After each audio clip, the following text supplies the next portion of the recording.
পৃথিবীর সব প্রাণী আমি আল্লাহ তোমার গোলামির জন্য বানাইছি। একটা গরুর দিকে তাকায় দেখো, তাহলে তুমি তোমার রবের পরিচয় পাবা। গরু যদি চায় তার মালিকের শিং দিয়া গুতা দিয়া একদিনে জায়গায় ডেট বানায় ফেলাইতে পারে, কিন্তু গরুর কান্দে জোয়াল দিয়া প্রত্যেক দিন ক্ষেতের ভিতরে কাজ করান, গরু একদিনও আপনারে লাথি মারে না। গরুর ওলান থেকে 3 কেজি 4 কেজি দুধ নামান, অথচ গরুর বাচ্চাটারে দুধ খাইতে দেন না। রাত্রিবেলা গরুর বাচ্চারে 10-8 ডিফারেন্সে বাইন্দা রাখেন, যেন গরুর ওলান থেকে মুখ দিয়া দুধ খাইতে না পারে। রাত্রিবেলা গরুর বাচ্চাটার মুখ খুলে যায়, চিৎকার মেরে বলে, মা আমার কলিজা শুকায় গেছে, দুধ দাও। তখন মা গরু ডাক দিয়া বলে, বাচ্চা সবুর কর, ধৈর্য ধর। আল্লাহ রাব্বুল আলামিন আমাদেরকে বনি আদমের খেদমতের জন্য বানাইছে। বনি আদম খাবে, দুধ দহন করবে, তারপরে যতটুকুন থাকবে বাচ্চা তুমি খায়া তোমার জীবন চালাবা। ও মালিক, তুমি রাত্রিবেলা মশারি টানাইয়া ঘুমাও, কত বড় নিমুখ হারাম তুমি। তোমার গরুটা তোমার সাথে 2 নম্বরই করলো না, অথচ তুমি তোমার রবের সাথে 2 নম্বরই করলা। সকালবেলা তুমি উযু করলা না, মসজিদেও গেলা না, রবকে সিজদা দিলা না। বাচ্চাটারে দুধ না খাওয়াইয়া ওলান থেকে 3 কেজি দুধ দহন করা হয়। এরপরে বাচ্চাটারে ছাইরা দাও, বাচ্চাটা মায়ের ওলানে মুখ দিয়া দেখে কোনো দুধ নাই, তখন মাথা দিয়া বাড়ি মাইরা মাইরা দুধ নামায়। দেখবেন মাঝে মাঝে মা গরুর চোখের পানি বায়া বায়া পইরা যায়। আমি বলি নাই, ইমাম গাজ্জালী রহমাতুল্লাহি আলাইহি বলেন, উযু ছাড়া নামাজ ছাড়া সকালবেলা যেই গরুটার ওলান থেকে দুধ নামাইলা, ওই গরুটা বিচারের ময়দানে বলবে, মালিক যারে তুমি আমার গোলাম বানাইছো সে তো তোমার গোলাম, তোমার গোলামি করলো না, আমি আমার দুধের দাবিও ছাড়বো না। এই জীবনে কত শিক্ষিত যুবক দেখছি, দাম্পত্য জীবনে শান্তিতে নাই, শুধুমাত্র মা বাবার সাথে বেয়াদবির কারণে।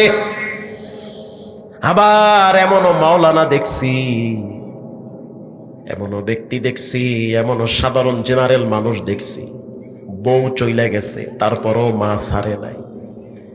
আল্লাহর দয়ায় মায়ের বরকতে তাকে আল্লাহ ভরপুর নেয়ামত দান করেছে, ঠগায় নাই। 2017 সালে যখন হজের সফরে ছিলাম, হজের সফরে দেখলাম বাইতুল্লাহর চতুর্দিকে ঢাকার কেরানীগঞ্জের একজন রিকশাওয়ালা লাব্বাইকের আওয়াজ দিতেছে। প্রথমে আমরা অবাক হয়ে গেলাম যে এই লোক তো বাঙালি। তাওয়াফ করার পরে সিঁড়িতে বসে আছে, পাশে দেখলাম পানির একটা পট। প্রথমে সাহস পাই নাই যে আপনি বাঙালি না আরবি, দেখতে মাশাআল্লাহ সুন্দর। কিছুক্ষণ পর বাঙালি কিছু আলেম কাছে এসে বলল, হুজুর ওই লোক কিন্তু কেরানীগঞ্জে রিক্সা চালায়। কাছে গিয়া বললাম, ভাই আপনার চেহারা চিনা চিনা লাগে। সে বলল, হুজুর কেন চিনবেন না, আমার রিক্সায় তো আপনাদের মতো আলেমরাই বেশি উঠে। আমি তখন বুঝতে পারলাম সে কেরানীগঞ্জে রিক্সা চালাইতো। আমি বললাম, কেরানীগঞ্জে রিক্সা চালান আর বাইতুল্লাহ লাব্বাইকের আওয়াজ দেন, কেমনে সম্ভব? সে জবাব দিল, আমি দুর্বল কিন্তু আমার রব মোটেও দুর্বল না।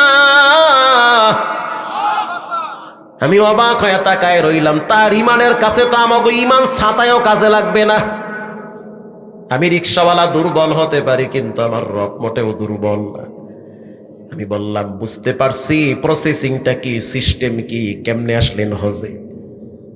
হুজুর আমি এখনো রিক্সা চালাই, হজ থেকে যাওয়ার পরে আবার রিক্সা চালাবো। এই হজে আসার পিছনে সবচেয়ে বড় অবদান হলো আমার মায়ের দোয়ার চোখের পানি।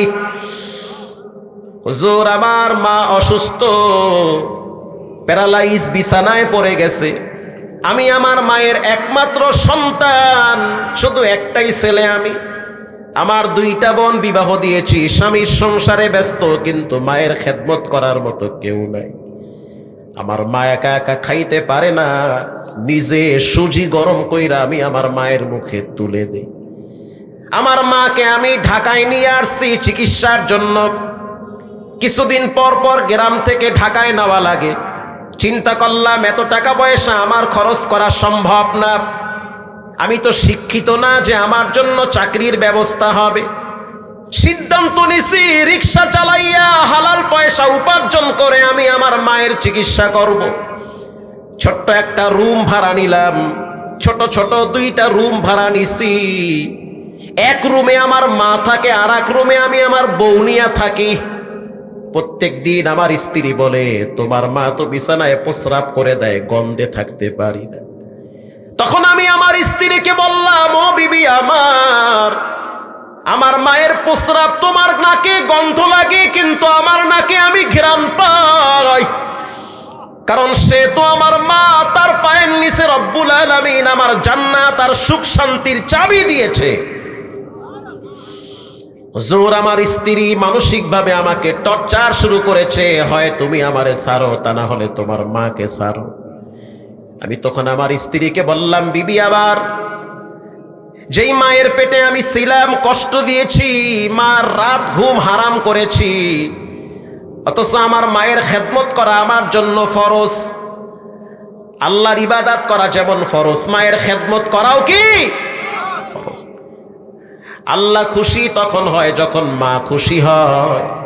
ওরে আল্লাহ বেজার তখন হয় যখন মা বাবা বেজার হয়ে যায়। আল্লাহর ঘর বাইতুল্লাহ যদি ভেঙ্গে ফেলেন, রব্বুল আলামিন ততটা কষ্ট পাবে না। যদি মায়ের মনে কষ্ট দেন, বাইতুল্লাহ ভাঙ্গার চেয়েও আল্লাহর কাছে মাকে কষ্ট দেওয়া বড় অপরাধ। হুজুর, শেষ পর্যন্ত আমার বিবি বাবার বাড়ি চলে গেল, ডিভোর্স লেটার পাঠিয়ে দিয়েছে। তখন আমি সিদ্ধান্ত নিছি কি করব। বিবি তো আমার সাথে সংসার করবে না, সে চলে গেছে। তখন আমার মা কান্দে আর কয়, সন্তান তুমি আমারে বৃদ্ধাশ্রমে রাইখা আসো, ওই জায়গার মানুষগুলো আমারে দেখবে। আমি আমার মাকে বলছি, তোমার পায়ের নিচে তো আমার রব জান্নাতের সুগন্ধি বিছায়া রাখছে। আল্লাহর দয়ায় হুজুর আবার বিবাহ করছি। আল্লাহ পাক এমন বরকত দিয়েছে, পরের স্ত্রী বড় দিনদার, বড় নেককার। সেই বিবির পেটে 3টা সন্তান হয়েছে, 3টা সন্তানই কোরআনের হাফেজ। 3টা সন্তানই ঢাকার উল্লেখযোগ্য নামি দামি এক মাদ্রাসায় পড়ে। তাহলে চিন্তা করে দেখেন, মায়ের দোয়ায় হজও করল, আর মায়ের দোয়ায় সন্তান 3টা মানুষও হইল। নিজের জীবনকে সুখময় করে দিয়েছেন কে? পৃথিবীর মানুষ। আল্লাহর ওয়ার্ডার, আল্লাহর হক, তারপরে মা বাবার হক। কোরআনে আল্লাহ তাআলা বলেন, ওয়াকাদা রাব্বুকা আল্লা তা'বুদু ইল্লা ইয়্যাহু ওয়া বিল ওয়ালিদাইনি ইহসানা। আল্লাহর ইবাদতের পরে মা বাবার সাথে সদ্ব্যবহার করো। ইম্মা ইয়াবলুগান্না ইনদাকাল কিবারা আহাদুহুমা আও কিলাহুমা, 2 জনের একজন যদি পাও, আব্বারে পাইছো না হয় মায়েরে পাইছো, জান্নাত কামায়া নাও। সুখ শান্তি আর সফলতা মা বাবার কাছে আল্লাহ লিখে রেখেছে। প্রিয় ভাইয়েরা আমার, এজন্য যতদিন হায়াত পান কখনোই মা বাবার সাথে খারাপ ব্যবহার করা যাবে না। আব্বা আম্মা হলো আপনার জীবনের সবচেয়ে বড় নেয়ামত। ঢাকা শহরের একজন আলেমের নাম বললে সব আলেমরা চিনবে। যত মাদ্রাসার ছাত্র এখানে আছে, তার নাম বললে চিনবে না এমন কোন ছাত্র এখানে পাওয়া যাবে না। অথচ এক সময় তার কিছুই ছিল না। 4টা মাদ্রাসায় তিনি বুখারী পড়ায়, অনেক বড় আলেম। এখন দেখি বড় বড় পয়সাওয়ালারা তার পিছনে দাঁড়ায় থাকে, গাড়ির চাবি নিয়ে, প্রাইভেট কারের। হুজুর, আমার গাড়িটা আপনি ব্যবহার করেন। সম্মানের কোনো অভাব নাই। সে যখন রাস্তা দিয়ে চলে, তার ছাত্ররা জুতা উঠাইয়া বুকের সাথে লাগায়। আল্লাহু আকবার বলেন। অনেক বড় আলেম, অনেক নামি দামি আলেম। সরকারি দল আর বিরোধী দল নাই, জামাত আর চরমনাই, আর হেফাজত আর আওয়ামী লীগ বিএনপি নাই।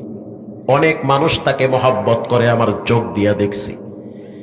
পরবর্তীতে শুনতে পাইলাম তার ঘরে 20 বছর পর্যন্ত তার আব্বা প্যারালাইজ অবস্থায় বিছানায় পড়ে আছে।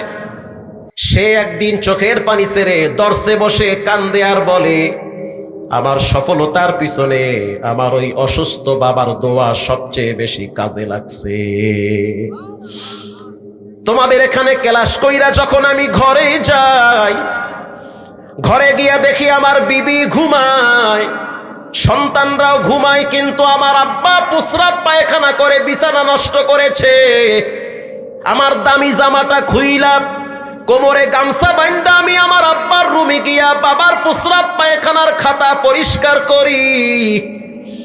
শুধু তাই না, পানি গরম কইরা বাবারে গোসল করাইয়া নতুন জামা পরাইয়া কেবলার দিকে ফিরাইয়া বসায়া রাখি। 20 বছর পর্যন্ত বাবার হাত পা লড়াইতে পারে না। একদিন আমার আব্বা জান রাগে আমার শরীরে পিছনে মাজায় একটা লাথি মারছে। ব্রেন স্ট্রোকের রোগী, মাঝে মাঝে মাথায় কাজ করে না। উল্টাটা বুঝতে চায় যে সমস্ত মানুষ ব্রেন স্ট্রোক করে। আমার আব্বা যখন আমারে লাথি মারল, তখন আমি আমার আব্বার আর একটা পায়ের পাতার ভিতরে চুমা দিয়া বলতে আছি, আব্বা লাথি তুমি 10টা মারো, তারপরও তুমি আমার আব্বা। এই যে হাদিসের কিতাব পড়ি, সব বরকত তোমার কারণে আল্লাহ তাআলা দিয়েছেন। তখন আমার আব্বা আমারে বুকের সাথে জড়ায় ধইরা মাথায় হাত দিয়া বলতে আছে, আল্লাহ পৃথিবীতে যত যুগশ্রেষ্ঠ আলেম আছে তাদের কাতারে আমার এই সন্তানটারেও লেখা নাও। এজন্য যুবক ভাইয়েরা, মুরব্বী বাবারা, মানুষের অধপতনের পিছনে সবচেয়ে বড় কারণ হলো মা বাবার সাথে বেয়াদবি করা। খবরদার খবরদার, কখনোই আব্বা আম্মার সাথে নাফরমানি করবেন না, জীবন ধ্বংস হয়ে যাবে। আমি তো সৌদি আরবে এমন সন্তান দেখছি, মায়ের লাশ দেখতে পারে নাই, বাবার লাশও দেখতে পারে নাই। কাবার গিলাপ ধরে অনেক কান্দে আর কয়, আল্লাহ প্রবাসে আছি, মাকে দেখি নাই, মারা গেছে, দাফন দিয়া ফেলাইছে, বাবাও মারা গেছে, কবরে চলে গেছে। আজ ঈদের দিন, সামর্থ্য আছে, কিন্তু মায়ের জন্য একটা শাড়ি কিনে দিতে পারি না। ঘরে ফ্রিজে মাছ গোস্তর অভাব নাই, কিন্তু আব্বারে খাওয়াইতে পারি না। সুখের দিন মা বাবা নাই, দুঃখের দিন তারা কষ্ট করে জীবন পার করেছে। একজন গরিব মানুষ প্রচন্ড রোদের তাপে আরবের জমিনে হাইটা হাইটা মসজিদে যাইতেছে। বলেন কোথায় যাইতেছে? মসজিদ। আগের যুগে তো এত কাছে মসজিদ ছিল না, অনেক দূরে মসজিদ, এত টাইস টুইস ছিল না। আর এখন তো মসজিদ অনেক সুন্দর, মাগার মুসল্লি পাওয়া যায় না। তো পায়ে হাইটা যখন মসজিদে যাচ্ছে জোহরের টাইমে, রোদের প্রখরতা এত বেশি, সে আল্লাহরে বলতেছে, আল্লাহ আপনি আমারে এমন গরিব বানাইছেন, আমার তো পায়ে জুতা নাই। গরিব মানুষ তো, পায়ে জুতা নাই। খালি পায়ে যদি আরবের জমিনে হাঁটে তাহলে কষ্ট লাগে কি লাগে না? পায়ে ফসকা বইরা গেছে। এখন রাগ কইরা আল্লাহর উপরে অভিমান করছে যে, আল্লাহ তুমি আমারে এমন গরিব বানাইলা, আমার তো পায়ে জুতা নাই, অথচ আমি তোমারে প্রতিদিন সেজদা দেই। আমার ঘর থেকে তোমার ঘর প্রায় 1-2 কিলোমিটার দূর। প্রতিদিন নিজ ঘর থেকে পায়ে হাইটা ঘামাইয়া আমি তোমার ঘরে আইসা সেজদায় লুটিয়ে পড়ি। তুমি কি এটা দেখো না? আমার তো কষ্ট হইতেছে। তার অভিযোগ তার জুতা নাই। বলেন তার অভিযোগ কি নাই? হ্যাঁ, খেয়াল করবেন, তার অভিযোগ তার জুতা নাই। একটু পরেই তাকায়া দেখতেছে যে পিছন থেকে একজন ন্যাংরা, যার 2টা পাওই নাই, সে লাঠিতে ভর দিয়া দিয়া অনেক কষ্ট করে মসজিদের দিকে আগায়া যাইতেছে। আল্লাহু আকবার, জোরে বলেন। এখন চোখ বড় কইরা চায়া রইছে, উরি আল্লাহ, মোর নাই জুতা, ওয়ার্দি পাওই নাই। ভাই, জুতা আগে না পাও আগে? আরো জোরে বলেন। মাথা আগে না টুপি আগে? সবই তো আপনারা বুঝবার লাগছেন। হাত আগে না ঘড়ি আগে? বাচ্চা আগে না মা আগে? মায়ের একটু বেশি আদর করেন। বউ আগে না বাচ্চা আগে? বাচ্চা হইলে তো বউর আর মূল্য থাকে না। গাছের গোড়া ঠিক রাইখেন, খালি ফল লয়া নাচানাচি করেন না। মহিলারা কয় ভালো কইরা কর। এবার আপনারা সুন্দর করে বলেন, ওয়াজ আগে না তবারক আগে? ওই যে তবারক আগে। কি আগে? ওয়াজ আগে। মাশাআল্লাহ।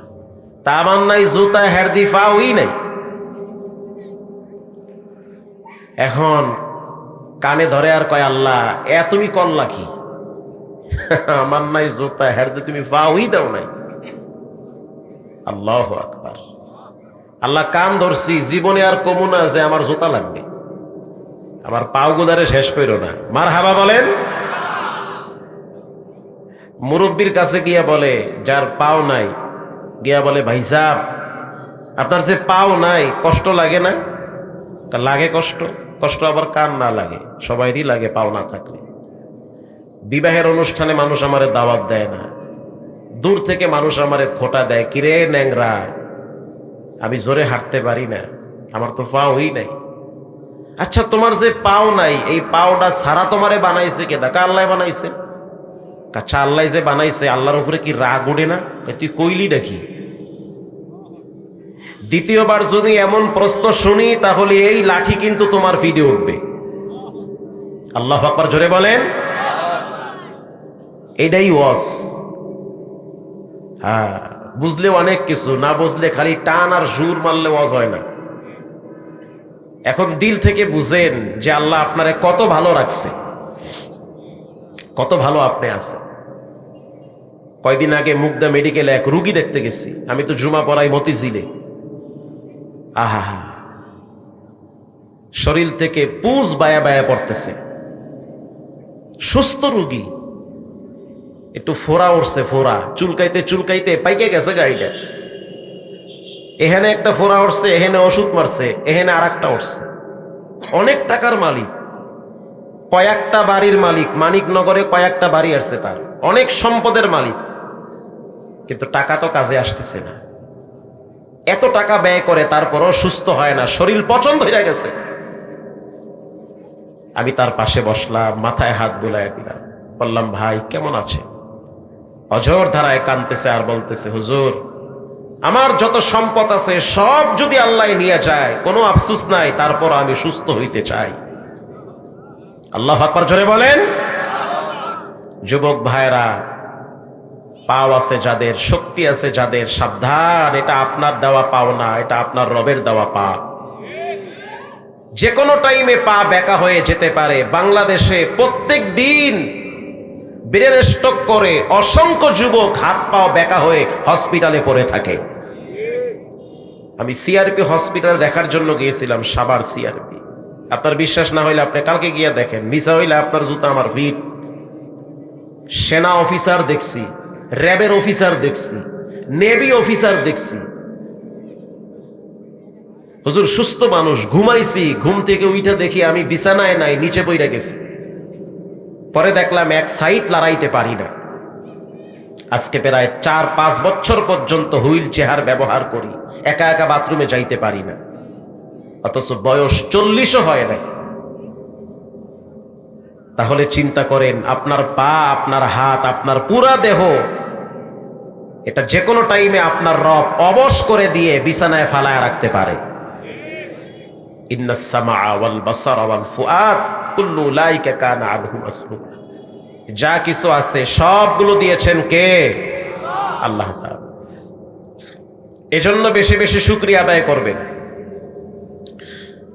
শুকরগুজার বান্দা হও রে দুনিয়ায়, না হয় তোমার শুকরগুজার বান্দা হও রে দুনিয়ায়, যাহা কিছু নাজ নিয়ামত রবের দায়। মারহাবা বলেন। শুকরগুজার বান্দা যদি হন, আল্লাহ তাআলা নিয়ামত বাড়ায়া দিবে। আর যদি অকৃতজ্ঞ হন, যতটুকুন ভালো আছেন ততটুকুন ভালো থাকা যাবে না। সম্মানিত হাজিরিন, আমি আপনাদের সামনে কোরআনুল কারীমের সূরা নিসার ছোট্ট একটি আয়াত তেলাওয়াত করেছি। আল্লাহ রাব্বুল আলামিন বলেন ওয়া'বুদুল্লাহ,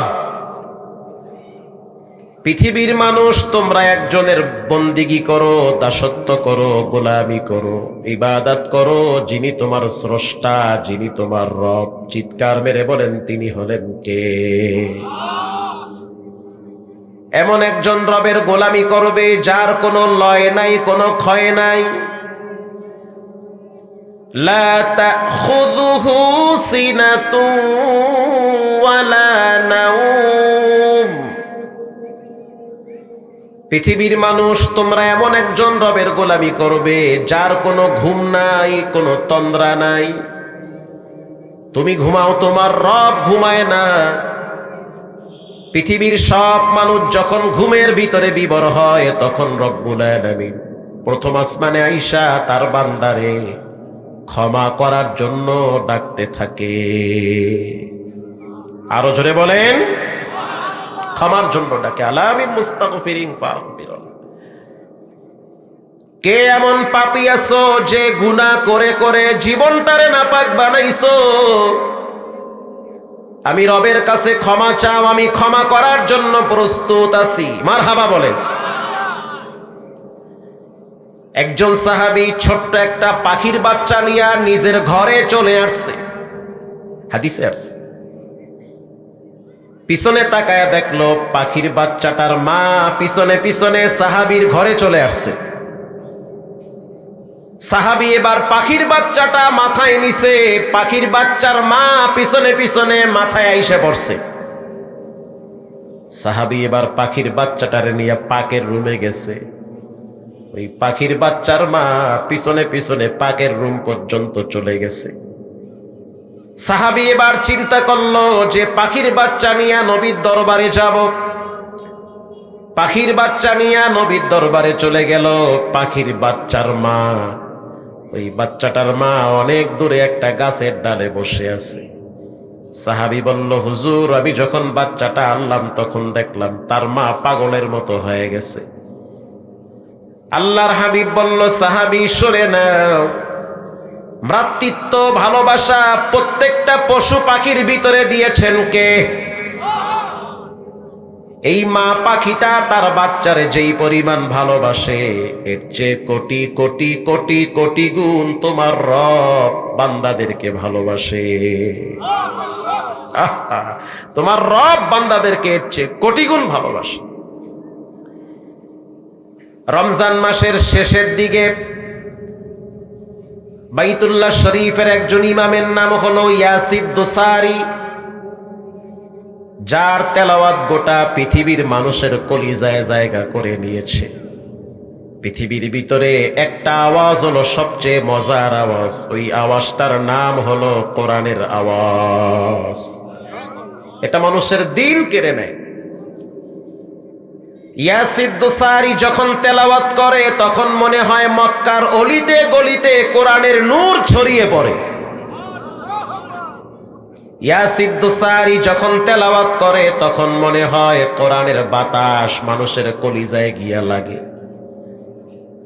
আমি তো দেখছি রমজান মাসে প্রায় 50 থেকে 60 লক্ষ মানুষ, কোনো আওয়াজ নাই, কোনো সাউন্ড নাই, চুপচাপ দাঁড়িয়ে আছে, দাঁড়ায়া দাঁড়ায়া তেলাওয়াত শুনতেছে।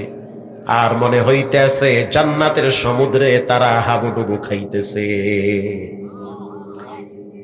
ইয়াসিদ দোসারিকে সাংবাদিকরা প্রশ্ন করল, শায়েখ, আপনি অল্প বয়সে কাবার ইমাম হয়েছেন, আপনি যখন রাস্তা দিয়ে হাঁটেন তখন মক্কার বাচ্চারা আপনার পায়ের ধুলাগুলা তারা বুকে লাগায়, কোরআনের বরকত মনে করে। শায়েখ, আপনার জীবনে এমন কোন স্মরণীয় ঘটনা মনে পড়ে নাকি? কাবার ইমাম ইয়াসিদ দোসারি বলল যে হ্যাঁ, আমার জীবনে একটা স্মরণীয় ঘটনা মনে পড়ে। সেই ঘটনা হলো রমজান মাসের প্রথম জুমায় আমার খুতবা দেওয়ার পালা চলে আসছে। আমার নাম ঘোষণা হয়েছে যে খুতবা আমাকে দিতে হবে। অনেক ইমাম এক এক জুমায় এক একজনের নামে খুতবার ঘোষণা হয়। আমি যখন খুতবা দেওয়ার জন্য দাঁড়াইলাম, বুঝতে পারলাম যে সেই দিন তাপমাত্রা অনেক বেশি ছিল। প্রচন্ড তাপের কারণে হাজী সাহেবরা দাঁড়াইতে কষ্ট পায়। প্রচন্ড রোদের তাপের কারণে মানুষগুলা তাওয়াফ করতে কষ্ট পায়। আমি যখন খুতবা দেওয়ার জন্য দাঁড়াইলাম, সিদ্ধান্ত নিলাম খুতবাটাকে শর্ট করব, লম্বা খুতবা করব না, কারণ মানুষদের জন্য কষ্ট না হয়। মারহাবা বলেন। খুতবা দেওয়ার জন্য যিনি তখন দাঁড়াইলেন তিনি নিজেই বলতেছে, আল্লাহুম্মা লাকাল হামদু কুল্লুহু ওয়া লাকাশ শুকরু কুল্লুহু, লাকাল হামদু বিল ঈমান ওয়া লাকাশ শুকরু বিল কুরআন। আমি খুতবা দিলাম, খুতবা শেষ করলাম। জুমার সালাতের জন্য যখন আমি কাবার সামনে দাঁড়াইছি, আমি সিদ্ধান্ত নিলাম প্রথম রাকাতে সূরা হাশরের শেষ কয়েকটা আয়াত তেলাওয়াত করব। হুয়াল্লাহুল্লাযী লা ইলাহা ইল্লা হু আলিমুল গায়বি ওয়াশ শাহাদাতি হুয়ার রাহমানুর রহিম।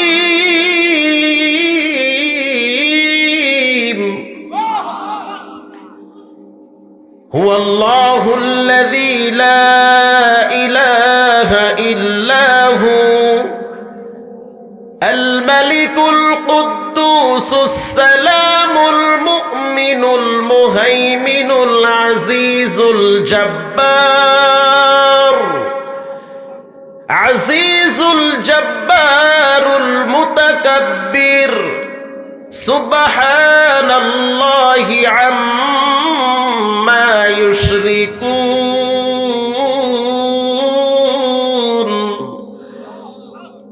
هو الله الخالق البارئ المصور له الأسماء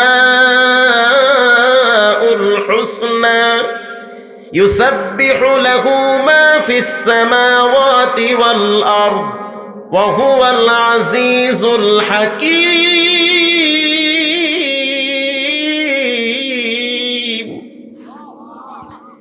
ইয়াসির দোসারি বলেন, প্রথম রাকাতে তেলাওয়াত করলাম সূরা হাশরের শেষ আয়াতগুলো।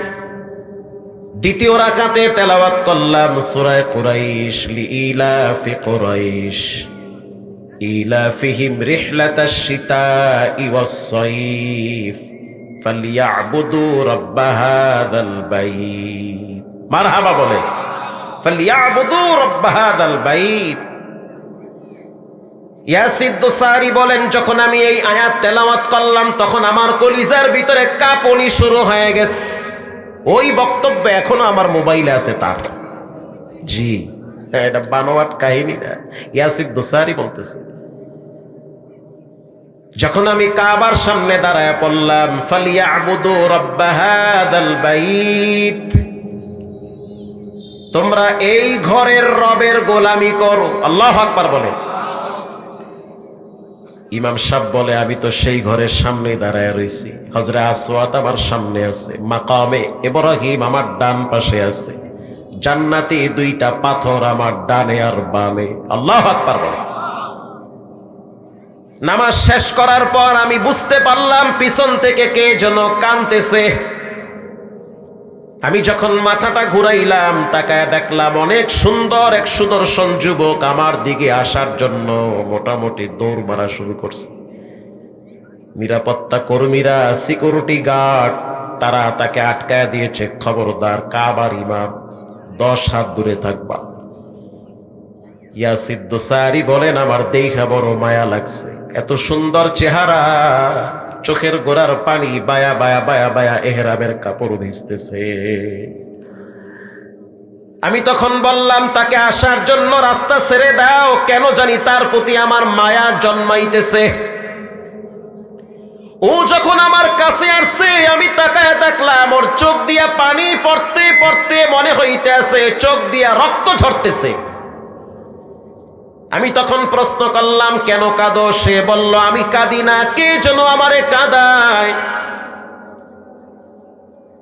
হুজুর, আমার বাড়ি তো ইউরোপে, আমার বাড়ি হলো আমেরিকায়, আমার মা একজন মুসলিম, আমার বাবা খ্রিস্টান। আমার মা অনেক চোখের পানি ছেড়ে কেঁদেছে। রমজান মাসের আগে আমার মা বারবার আমাকে বলেছে, সন্তান, মদের আড্ডাখানায় থাকা যাবে না। মদ মানুষের জীবন যৌবন ধ্বংস করে দেয়। রমজান মাসে বন্ধু বান্ধব আর মদের আড্ডাখানা বাদ দিয়া তুমি আল্লাহর ঘর খানায় কাবায় চলে যাও, রব্বুল আলামিন তোমাকে হেদায়েতের রাস্তা খুলে দিবে। তো যখন আমি এয়ারপোর্ট থেকে কাবার কাছাকাছি আসছি, তো বাইতুল্লাহ শরীফের কিছু বৈশিষ্ট্য আছে। মক্কার একটা অন্যতম বৈশিষ্ট্য হলো, আপনি যখন মক্কায় ঢুকবেন তখন এমন একটা ঘ্রাণ পাবেন, যেই ঘ্রাণ আপনি অতীতে কোনোদিন পান নাই। আপনি যখন বাইতুল্লাহর ভিতরে ঢুকবেন তখন আর এক রকমের ঘ্রাণ পাবেন। আপনি যখন মাতাবে প্রবেশ করবেন তখন আর এক রকমের ঘ্রাণ পাবেন। লক্ষ লক্ষ মানুষ লাব্বাইকের আওয়াজ দেয়, কোনো ঘামের গন্ধ নাই, বরং চতুর্দিকে সুঘেরান। আল্লাহু আকবার বলেন। পৃথিবীর অন্য কোথাও এই দৃশ্য পাবেন না। আপনি মদিনায় যদি যান, সেখানেও দেখবেন আর এক রকমের ঘ্রাণ পাওয়া যায়। মদিনার বাতাসের ভিতরে কে যেন মেশকে আম্বর লাগায় দিছে। আল্লাহু আকবার বলেন। শাইখ ইয়াসির দুসারি বলেন, আমি তখন ওকে প্রশ্ন করলাম, তোমার দিলের ভিতরে এত কষ্ট, তাও নামাজের ভিতরে চোখের পানি কেন আসলো? সে বলল, আমি জীবনে অনেক গান শুনছি, হিন্দি গান, ইংরেজি গান, আরবি গান, কোন গান আমার জীবনে বাদ নাই। কিন্তু যখন আপনি খুতবা দেওয়ার জন্য দাঁড়াইছেন, আপনার খুতবার প্রত্যেকটা আওয়াজ আমার কলিজার ভিতরে বিদ্ধ হয়। আপনি যখন নামাজে দাঁড়াইয়া কোরআন তেলাওয়াত শুরু করছেন, তখন কে যেন আমার কলিজার ভিতরে বাতাস দিয়া ঠান্ডা বানায়। ইয়াসির দুসারি বলেন, আমি বুঝতে পারলাম এটা ইয়াসির দুসারির কারামতি না, এটা হলো আল্লাহর কোরআনের বরকত। আরো জোরে বলেন সুবহানাল্লাহ। প্রিয় ভাইয়েরা আমার, এজন্য রব্বুল আলামিন বলেন, ওয়া'বুদুল্লাহ, তোমরা একজনের ইবাদত করো যার কোনো লয় নাই, কোনো ক্ষয় নাই। আল্লাহ বলেন, আলাম তারা আন্নাল্লাহা ইউসাব্বিহু লাহু মান ফিস সামাওয়াতি ওয়াল আরদ ওয়াত-তায়রু সাফফাত কুল্লুন ক্বাদ আলিমা সালাতাহু ওয়া তাসবিহাহু। রব্বুল আলামিন বলেন, তোমরা যেই পাখি দেখতে পাও, পাখি শূন্যে উড়তেছে পাখা বিস্তার করে, আর পাখিটা ঠোঁট নাড়ায় নাড়ায় একজনের জিকির করে, প্রশংসা করে। তিনি হলেন কে? আরে বেটা, পাখিটাও তো আল্লাহর ডাকে। আর তুমি জুমার দিনও দেখি মসজিদের সামনে দিয়া বিড়ি টানতে টানতে যাও, অনেক তীব্র মানুষ যদি নামে ধাক্কায়া 1.5 মাইল দূরে লয়া যায়। কিন্তু আশ্চর্য বিষয় হলো, একই নদী, পানি প্রবাহমান, অথচ এক পাশের পানি মিষ্টি আর এক পাশের পানি লবণ। অবাক হয়ে যাবেন, আশ্চর্য আপনি বোধ করবেন, আপনার চোখ কপালে উঠে যাবে। কেমনে সম্ভব? একই নদী, একসাথে পানি চলে, অথচ এক পাশের পানি মিষ্টি আর এক পাশের পানি লবণ। এটা একজনই পারে, তিনি হলেন কে? এটা আল্লাহ পারে। প্রিয় ভাইয়েরা আমার, ঢাকার একটা এলাকার নাম হলো খিলগাঁও। কি গাঁও? খিলগাঁও। সেখানে একটা ফ্লাইওভার আছে। ফ্লাইওভারের নিচে পুলিশ দাঁড়ায় দাঁড়ায় ডিউটি করে। যদি কোনো ভিআইপি যায় তাহলে একটা রাস্তা বন্ধ করে আর একটা রাস্তা ক্লিয়ার রাখে। তো শুক্রবার দিন আমার মসজিদে অনেক পুলিশরা জুমার নামাজ পড়তে আসে। একজন পুলিশকে দেখলাম, অনেক সুন্দর বড় দাড়ি, জুমার দিন মাথায় পাগড়ি পইরা মসজিদে আসছে। আমি তো প্রথমে মনে করছি হয়তো কোনো বড় মাদ্রাসার মুফতি সাহেব, পরে শুনতে পাইলাম সে পুলিশ, পুলিশের চাকরি করে। আমি বললাম, পুলিশের চাকরি করেন? 9-6 করেন না। আগে করতাম, এখন করি না। ভালো হয়ে গেছি। কেমনে ভালো হইছেন? আল্লাহর একটা কুদরত দেখা আমি ভালো হয়ে গেছি, ঘুষ খাই না, সুদ খাই না, 2 নম্বরই করি না। আগে আগে মাঝে মাঝে শয়তানের ধোকায় করতাম, এখন করি না। দাঁড়ায় দাঁড়ায় ডিউটি করতেছিলাম, ফ্লাইওভারের সাথে দেখবেন বড় বড় 5 তলা 7 তলা বড় বড় বিল্ডিং আছে ফ্লাইওভারের পাশে, একেবারে ফ্লাইওভারে ঘেঁষে বড় বড় বিল্ডিং, পুরান বিল্ডিং আছে বেশিরভাগ। কমলাপুরের দিকে যে ফ্লাইওভারটা গেছে ওটার আশেপাশে সব পুরান বিল্ডিং, মনে হয় ধাক্কা দিলে লড়বে এই বিল্ডিং। পুলিশ অফিসার বলতে আছে আমি দাঁড়ায় আছি, ইন দি মিন টাইমে বুঝতে পারলাম কে যেন একটা বস্তা ফালাইছে। আমি পিছনের দিকে তাকায় দেখলাম একটা 7 বছরের বাচ্চা বাড়ির ছাদ থেকে নিচে পড়ে গেছে। আমি অবাক হয়ে গেলাম, ওই 5-6 তলার উপর থেকে নিচে যদি কোনো বাচ্চা পড়ে সে তো মারা যাওয়ার কথা। আমরা দৌড়ায় কাছে গিয়া দেখতেছি মরে নাই, সে আবার দাঁড়ায় হাঁটা শুরু করছে। কাদেরে কুদরত দারি বরকামাল আনতা রব্বি আনতা হাসবি জুল জালাল। যেটা কেউ পারে না সেটা পারেন একজন, তিনি হলেন কে? হুজুর আমি বাচ্চাটারে নিয়ে মুগদা মেডিকেলে গেছি, ডাক্তার বলতে আছে কিচ্ছু লাগবে না, সন্তানটার একটা পশমও নষ্ট হয় নাই। তখন চিন্তায় পড়ে গেলাম, 5 তলার বিল্ডিং থেকে একটা বাচ্চা পইরা যদি হাঁটতে পারে, ওর যদি পশমের ক্ষতি না হয়, ওরে যেই মালিক বাঁচায় রাখছে, আর ওই মালিক চাইলে আবার মতো মানুষটারে মৃত্যু দেওয়ার পরে বাড়ির পিছনে বাঁশবাগানে কবরে শাস্তি দিতে পারে। পারে কি পারে না? এই ডরে সব 2 নম্বরই ছেড়ে দিছি।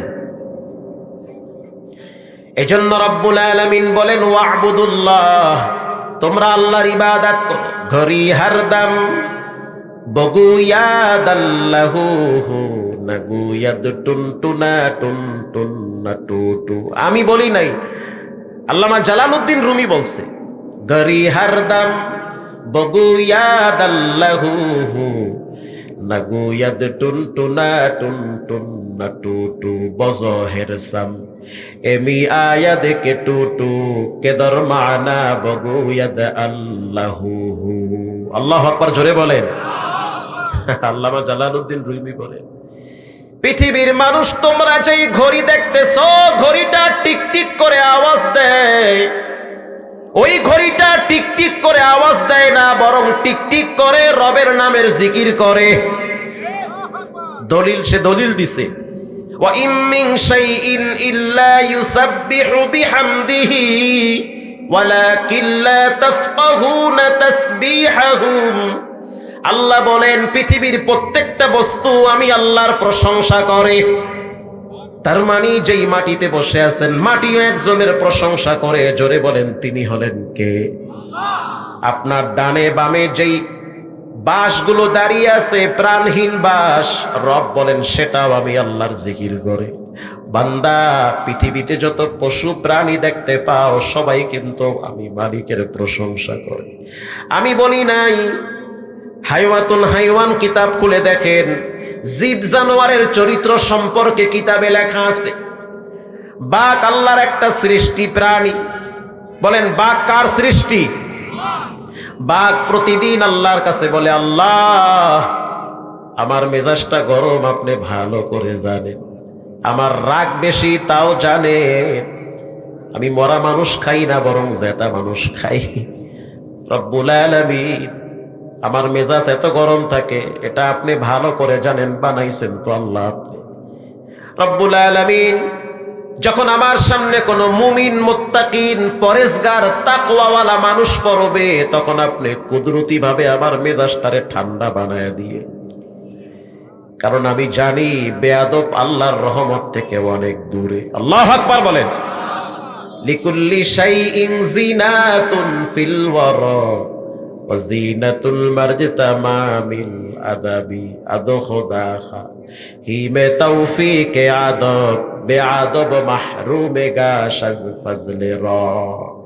বেআদব যারা, যে সমস্ত যুবকরা বেআদব, উশৃঙ্খল, বেশরমা, বেলাজা, এরা তো নিজেরা ভালো থাকতে পারে না, আরেকজনকেও ভালো থাকতে দেয় না। হাজারো মানুষের অভিশাপ নিয়ে জীবন চালায়। আসতে বলবেন না, জোরে বলেন। প্রিয় ভাইয়েরা আমার, এজন্য রব্বুল আলামিন বলেন সবার স্রষ্টা আমি আল্লাহ, আমার ইবাদত করো। পৃথিবীর সব প্রাণী আমি আল্লাহ তোমার গোলামির জন্য বানাইছি। একটা গরুর দিকে তাকায় দেখো, তাহলে তুমি তোমার রবের পরিচয় পাবা। গরু যদি চায় তার মালিকের শিং দিয়া গুতা দিয়া একদিনে জায়গায় ডেট বানায় ফেলাইতে পারে, কিন্তু গরুর কান্দে জোয়াল দিয়া প্রত্যেক দিন ক্ষেতের ভিতরে কাজ করান, গরু একদিনও আপনারে লাথি মারে না। গরুর ওলান থেকে 3 কেজি 4 কেজি দুধ নামান, অথচ গরুর বাচ্চাটারে দুধ খাইতে দেন না। রাত্রিবেলা গরুর বাচ্চারে 10-8 ডিফারেন্সে বাইন্দা রাখেন, যেন গরুর ওলান থেকে মুখ দিয়া দুধ খাইতে না পারে। রাত্রিবেলা গরুর বাচ্চাটার মুখ খুলে যায়, চিৎকার মেরে বলে, মা আমার কলিজা শুকায় গেছে, দুধ দাও। তখন মা গরু ডাক দিয়া বলে, বাচ্চা সবুর কর, ধৈর্য ধর। আল্লাহ রাব্বুল আলামিন আমাদেরকে বনি আদমের খেদমতের জন্য বানাইছে। বনি আদম খাবে, দুধ দহন করবে, তারপরে যতটুকুন থাকবে বাচ্চা তুমি খায়া তোমার জীবন চালাবা। ও মালিক, তুমি রাত্রিবেলা মশারি টানাইয়া ঘুমাও, কত বড় নিমুখ হারাম তুমি। তোমার গরুটা তোমার সাথে 2 নম্বরই করলো না, অথচ তুমি তোমার রবের সাথে 2 নম্বরই করলা। সকালবেলা তুমি উযু করলা না, মসজিদেও গেলা না, রবকে সিজদা দিলা না। বাচ্চাটারে দুধ না খাওয়াইয়া ওলান থেকে 3 কেজি দুধ দহন করা হয়। এরপরে বাচ্চাটারে ছাইরা দাও, বাচ্চাটা মায়ের ওলানে মুখ দিয়া দেখে কোনো দুধ নাই, তখন মাথা দিয়া বাড়ি মাইরা মাইরা দুধ নামায়। দেখবেন মাঝে মাঝে মা গরুর চোখের পানি বায়া বায়া পইরা যায়। আমি বলি নাই, ইমাম গাজ্জালী রহমাতুল্লাহ আলাইহি বলেন, উযু ছাড়া নামাজ ছাড়া সকালবেলা যেই গরুটার ওলান থেকে দুধ নামাইলা, ওই গরুটা বিচারের ময়দানে বলবে, মালিক যারে তুমি আমার গোলাম বানাইছো সে তো তোমার গোলাম, তোমার গোলামি করলো না, আমি আমার দুধের দাবিও ছাড়বো না। পৃথিবীর সব বস্তুকে একজনের গোলাম বানিয়েছেন, চিৎকার মেরে বলেন তিনি হলেন কে? একটা কুকুরের দিকে যদি তাকান যুবক, তাহলে তুমি তোমার মালিকের পরিচয় পায়া যাবা। বর্তমান সময়ে মদ, গাঁজা, হিরোইনের চেয়েও ভয়ঙ্কর নেশার নাম হলো মোবাইলের নেশা। ঘরে ঘরে অশান্তি লেগে আছে, পরকিয়া বেড়ে গিয়েছে মোবাইলের নেশায়। টিকটক, পাবজি, ফ্রি ফায়ারের কারণে কত মায়ের জীবন চলে গেল তার কোনো হিসাব নাই। গত 3 দিন আগেও দেখলাম রেল লাইনে দাঁড়ায় দাঁড়ায় টিকটক বানাইতেছে। কথা কন্যা কা ট্রেন আইসা মুসাফা করছে। ট্রেন আইসা বলতে আছে, দোস্ত আসো, অনেকদিন মুসাফাও হয় না, কোলাকুলিও করছে ট্রেন। টিকটক বানাইতে বাড়ির ছাদে গেছে। ওরে কপাল পোড়া, শয়তান কামড় দিলে যা করার তাই করে। আমগো বরিশাল্লা ভাষায় কয়, যার কোনো কাম নাই হে করে আকাম। কি কথা বুঝেন নাই? কোনো কাম নাই তো, না আছে লেখাপড়া, না আছে মা বাবার কাজ, না আছে নিজের কাজ, আছে খালি ছাদে খাড়াইয়া নাচবে আর হেটা ভিডিও কইরা ছাড়বে, আর কেডা কয়টা লাইক আর কমেন্ট দিছে এই অপেক্ষায় থাকবে। টিকটক বানাইতে বাড়ির ছাদে গিয়া কারেন্টের তার ধইরা নাচা শুরু করছে। কারেন্ট চিন্তা করলো, তুই নাচবি কি? তোর বাড়ির ছাদ উদ্যা নাচাইতে আছি। তো নাচতে নাচতে নাচতে নাচতে শরীরে আগুন ধইরা গেছে।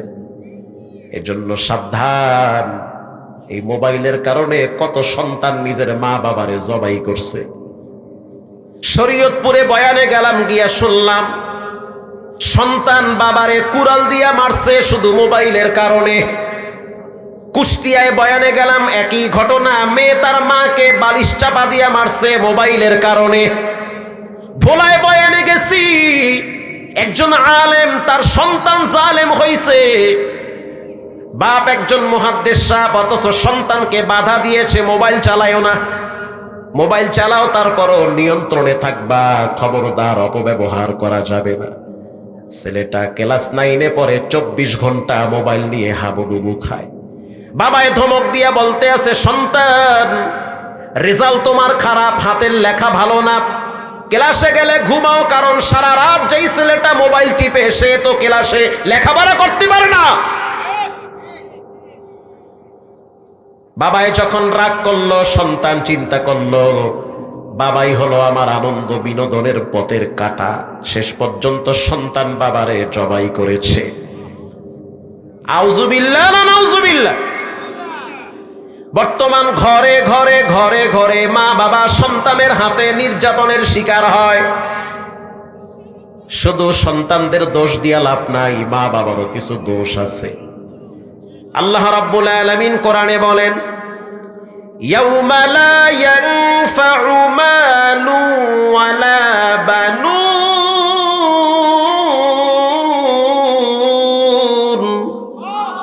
আরে মিয়া গলা ছাইরা দিয়ে ফাড়ায়া জোরে কোন আল্লাহু আকবার। ইল্লা মান আতাল্লাহা বিকলবিন সালিম। আল্লাহ বলেন মাল কাজে আসবে না, সন্তান কাজে আসবে না। আই হাই কয় কি, এত পয়সা কামাই করি সম্পদ বোঝে কাজে আসবে না? সন্তানরে এত কষ্ট করে লালন পালন করে বড় বানাইছি, সন্তানও কাজে আসবে না। আল্লাহ রাব্বুল আলামিন বলেন কলবে সালিম, একমাত্র পবিত্র আত্মা কাজে আসবে, যার অন্তরে হিংসা নাই, কোনো অহংকার নাই। এমন আত্মাগুলা ডেকে ডেকে বেছে বেছে জান্নাতের দরওয়াজায় তুলে দিবেন কে? এবার আসেন মূল আলোচনায়।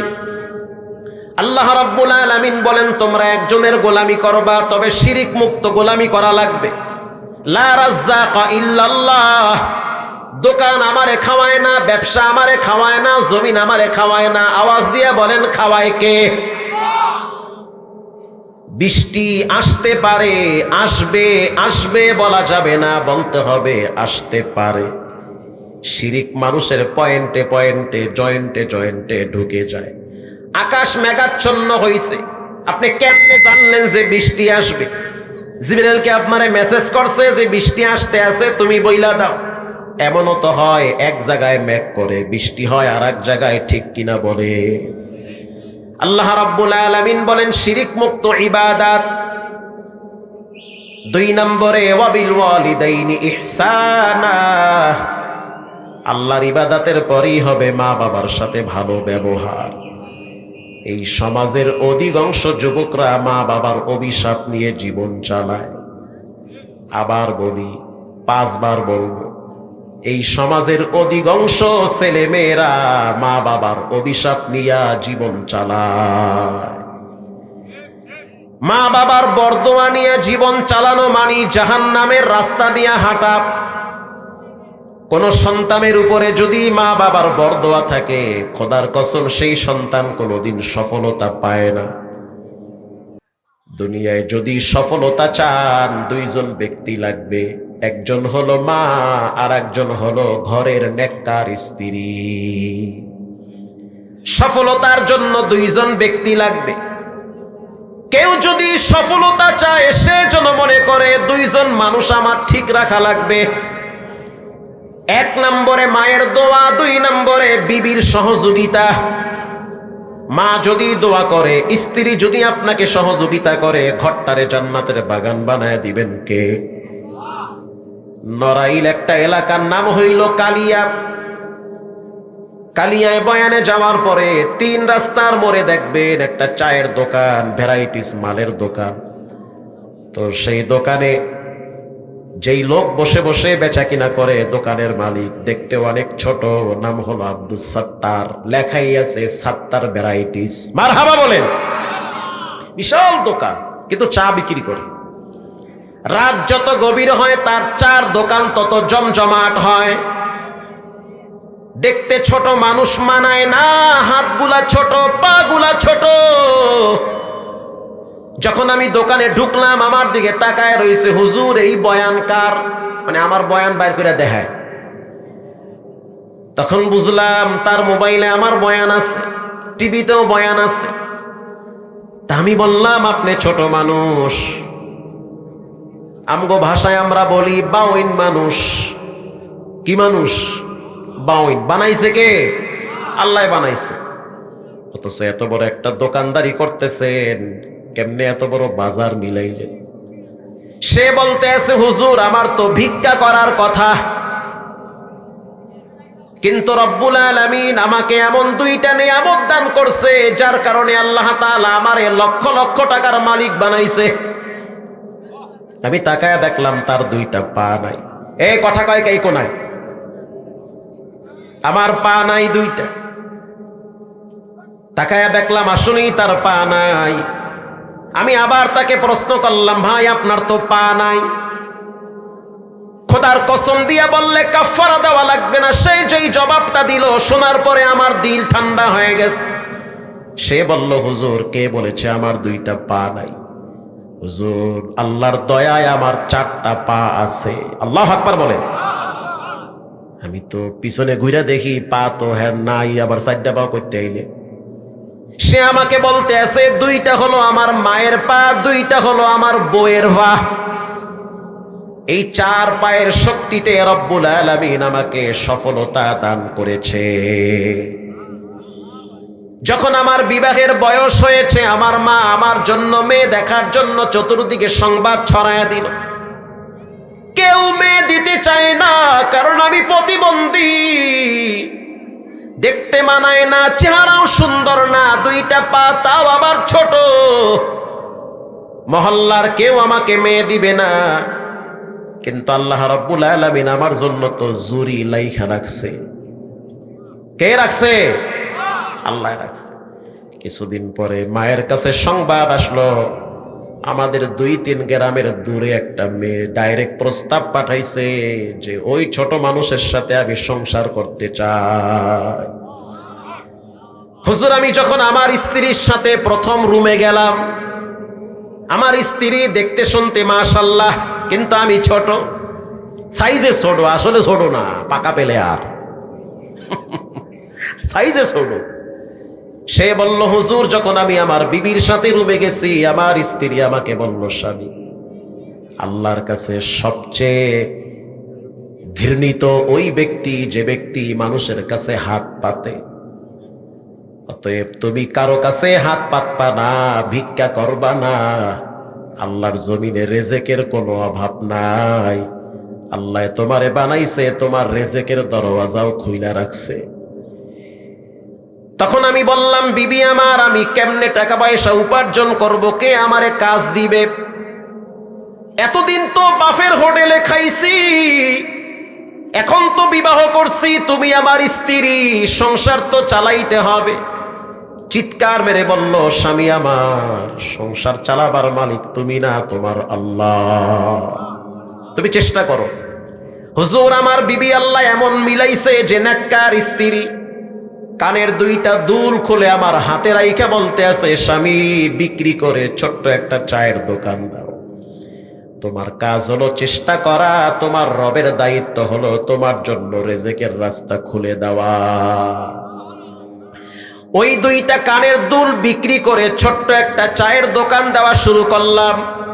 প্রত্যেক দিন আমার স্ত্রী পানি ভৈরা ভৈরা দোকানে পৌঁছায়া দেয়, আর আমার মা নিজের হাতে প্রত্যেক দিন ঘরে চা বানায়, সেই চা আমি দোকানে বিক্রি করি। আমার সফলতার পিছনে দুইজন নারী, একজন হলো আমার গর্ভধারিণী মা, আর একজন হলো আমার সহধর্মিণী স্ত্রী। এই দুইজনের সাপোর্টে আর সহযোগিতায় রব্বুল আলামিন আমার 1 লক্ষ টাকার মালিক বানাইছে। দোয়া কইরেন মাকে আর বউরে নিয়ে সামনের বছর উমরায় যাব। এটা আমি শোনার পরে অবাক হয়ে গেলাম। মায়ের দোয়া কারেন্টের মতো কাজ করে, আবার মায়ের অভিশাপে মানুষের জিন্দেগি তছনছ হয়ে যায়।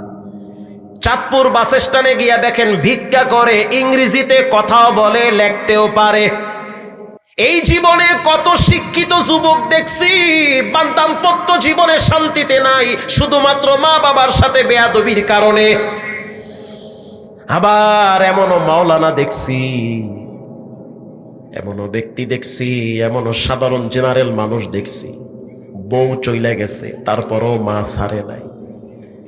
আল্লাহর দয়ায় মায়ের বরকতে তাকে আল্লাহ ভরপুর নেয়ামত দান করেছে, ঠগায় নাই। 2017 সালে যখন হজের সফরে ছিলাম, আপনাদের উত্তরবঙ্গের না হইল 10-15 জন আলেম ছিল সেই সফরে। জামিল মাদ্রাসার একজন মুহাদ্দিস সাহেব ছিল, আমার মনে পড়তেছে না ওনার নামটা। হজের সফরে দেখলাম বাইতুল্লাহর চতুর্দিকে ঢাকার কেরানীগঞ্জের একজন রিকশাওয়ালা লাব্বাইকের আওয়াজ দিতেছে। প্রথমে আমরা অবাক হয়ে গেলাম যে এই লোক তো বাঙালি। তাওয়াফ করার পরে সিঁড়িতে বসে আছে, পাশে দেখলাম পানির একটা পট। প্রথমে সাহস পাই নাই যে আপনি বাঙালি না আরবি, দেখতে মাশাআল্লাহ সুন্দর। কিছুক্ষণ পর বাঙালি কিছু আলেম কাছে এসে বলল, হুজুর ওই লোক কিন্তু কেরানীগঞ্জে রিক্সা চালায়। কাছে গিয়ে বললাম, ভাই আপনার চেহারা চিনা চিনা লাগে। সে বলল, হুজুর কেন চিনবেন না, আমার রিক্সায় তো আপনাদের মতো আলেমরাই বেশি উঠে। আমি তখন বুঝতে পারলাম সে কেরানীগঞ্জে রিক্সা চালাইতো। আমি বললাম, কেরানীগঞ্জে রিক্সা চালান আর বাইতুল্লাহ লাব্বাইকের আওয়াজ দেন, কেমনে সম্ভব? সে জবাব দিল, আমি দুর্বল কিন্তু আমার রব মোটেও দুর্বল না। আমি অবাক হয়ে তাকায় রইলাম, তার ইমানের কাছে তো আমাকে ইমান ছাতায়ও কাজে লাগবে না। আমি রিক্সাওয়ালা দুর্বল হতে পারি কিন্তু আমার রব মোটেও দুর্বল না। আমি বললাম, বুঝতে পারছি, প্রসেসিংটা কি, সিস্টেম কি, কেমনে আসলেন হজে? হুজুর আমি এখনো রিক্সা চালাই, হজ থেকে যাওয়ার পরে আবার রিক্সা চালাবো। এই হজে আসার পিছনে সবচেয়ে বড় অবদান হলো আমার মায়ের দোয়ার চোখের পানি। হুজুর আমার মা অসুস্থ, প্যারালাইজ, বিছানায় পড়ে গেছে। আমি আমার মায়ের একমাত্র সন্তান, শুধু একটাই ছেলে আমি। আমার 2টা বোন বিবাহ দিয়েছি, স্বামীর সংসারে ব্যস্ত, কিন্তু মায়ের খেদমত করার মতো কেউ নাই। আমার মা একা একা খাইতে পারে না, নিজে সুজি গরম কইরা আমি আমার মায়ের মুখে তুলে দেই। আমার মাকে আমি ঢাকায় নিয়ে আসছি চিকিৎসার জন্য। কিছুদিন পর পর গ্রাম থেকে ঢাকায় নেওয়া লাগে। চিন্তা করলাম এত টাকা পয়সা আমার খরচ করা সম্ভব না। আমি তো শিক্ষিত না যে আমার জন্য চাকরির ব্যবস্থা হবে। সিদ্ধান্ত নিছি রিক্সা চালাইয়া হালাল পয়সা উপার্জন করে আমি আমার মায়ের চিকিৎসা করব। ছোট্ট একটা রুম ভাড়া নিলাম, ছোট ছোট 2টা রুম ভাড়া নিছি। এক রুমে আমার মা থাকে, আর এক রুমে আমি আমার বউ নিয়ে থাকি। প্রত্যেক দিন আমার স্ত্রী বলে, তোমার মা তো বিছানায় প্রস্রাব করে দেয়, গন্ধে থাকতে পারি না। তখন আমি আমার স্ত্রীকে বললাম, ও বিবি আমার মায়ের প্রস্রাব তোমার নাকে গন্ধ লাগে, কিন্তু আমার নাকে আমি ঘ্রাণ পাই, কারণ সে তো আমার মা, তার পায়ের নিচে রব্বুল আলামিন আমার জান্নাত আর সুখ শান্তির চাবি দিয়েছে। হুজুর আমার স্ত্রী মানসিকভাবে আমাকে টর্চার শুরু করেছে, হয় তুমি আমারে ছাড়ো, তা না হলে তোমার মাকে ছাড়ো। আমি তখন আমার স্ত্রীকে বললাম, বিবি আবার যেই মায়ের পেটে আমি ছিলাম, কষ্ট দিয়েছি, মার রাত ঘুম হারাম করেছি, অথচ আমার মায়ের খেদমত করা আমার জন্য ফরজ। আল্লাহর ইবাদত করা যেমন ফরজ, মায়ের খেদমত করাও কি ফরজ। আল্লাহ খুশি তখন হয় যখন মা খুশি হয়, ওরে আল্লাহ বেজার তখন হয় যখন মা বাবা বেজার হয়ে যায়। আল্লাহর ঘর বাইতুল্লাহ যদি ভেঙ্গে ফেলেন, রব্বুল আলামিন ততটা কষ্ট পাবে না। যদি মায়ের মনে কষ্ট দেন, বাইতুল্লাহ ভাঙ্গার চেয়েও আল্লাহর কাছে মাকে কষ্ট দেওয়া বড় অপরাধ। হুজুর শেষ পর্যন্ত আমার বিবি বাবার বাড়ি চলে গেল, ডিভোর্স লেটার পাঠিয়ে দিয়েছে। তখন আমি সিদ্ধান্ত নিছি কি করব, বিবি তো আমার সাথে সংসার করবে না, সে চলে গেছে। তখন আমার মা কান্দে আর কয়, সন্তান তুমি আমারে বৃদ্ধাশ্রমে রাইখা আসো, ওই জায়গার মানুষগুলো আমারে দেখবে। আমি আমার মাকে বলছি, তোমার পায়ের নিচে তো আমার রব জান্নাতের সুগন্ধি বিছায়া রাখছে, আল্লাহর দয়ায় হুজুর আবার বিবাহ করছি। আল্লাহ পাক এমন বরকত দিয়েছে, পরের স্ত্রী বড় দিনদার, বড় নেককার। সেই বিবির পেটে 3টা সন্তান হয়েছে, 3টা সন্তানই কোরআনের হাফেজ। 3টা সন্তানই ঢাকার উল্লেখযোগ্য নামি দামি এক মাদ্রাসায় পড়ে। তাহলে চিন্তা করে দেখেন, মায়ের দোয়ায় হজও করলো, আর মায়ের দোয়ায় সন্তান 3টা মানুষও হইল। নিজের জীবনকে সুখময় করে দিয়েছেন কে? পৃথিবীর মানুষ আল্লাহর ওয়ার্ডার, আল্লাহর হক, তারপরে মা বাবার হক। কোরআনে আল্লাহ তাআলা বলেন, ওয়াকাদা রাব্বুকা আল্লা তা'বুদু ইল্লা ইয়্যাহু ওয়া বিল ওয়ালিদাইনি ইহসানা। আল্লাহর ইবাদতের পরে মা বাবার সাথে সদ্ব্যবহার কর। ইম্মা ইয়াবলুগান্না ইনদাকাল কিবারা আহাদুহুমা আও কিলাহুমা, 2 জনের একজন যদি পাও, আব্বারে পাইছো না হয় মায়েরে পাইছো, জান্নাত কামায়া নাও। সুখ শান্তি আর সফলতা মা বাবার কাছে আল্লাহ লিখে রেখেছে। প্রিয় ভাইয়েরা আমার, এজন্য যতদিন হায়াত পান কখনোই মা বাবার সাথে খারাপ ব্যবহার করা যাবে না। আব্বা আম্মা হলো আপনার জীবনের সবচেয়ে বড় নেয়ামত। ঢাকা শহরের একজন আলেমের নাম বললে সব আলেমরা চিনবে। যত মাদ্রাসার ছাত্র এখানে আছে, তার নাম বললে চিনবে না এমন কোন ছাত্র এখানে পাওয়া যাবে না। অথচ এক সময় তার কিছুই ছিল না। 4টা মাদ্রাসায় তিনি বুখারী পড়ায়, অনেক বড় আলেম। এখন দেখি বড় বড় পয়সাওয়ালারা তার পিছনে দাঁড়ায় থাকে গাড়ির চাবি নিয়ে, প্রাইভেট কারের। হুজুর আমার গাড়িটা আপনি ব্যবহার করেন।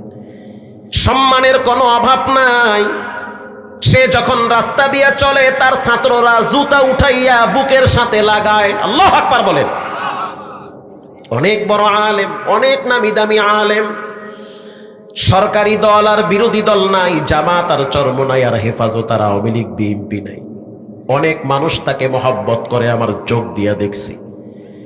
পরবর্তীতে শুনতে পাইলাম তার ঘরে 20 বছর পর্যন্ত তার আব্বা প্যারালাইজ অবস্থায় বিছানায় পড়ে আছে।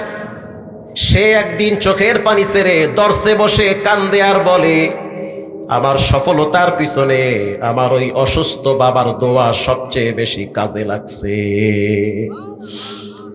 তোমাদের এখানে ক্লাস কইরা যখন আমি ঘরে যাই, ঘরে গিয়া দেখি আমার বিবি ঘুমায়, সন্তানরাও ঘুমায়, কিন্তু আমার আব্বা প্রস্রাব পায়খানা করে বিছানা নষ্ট করেছে।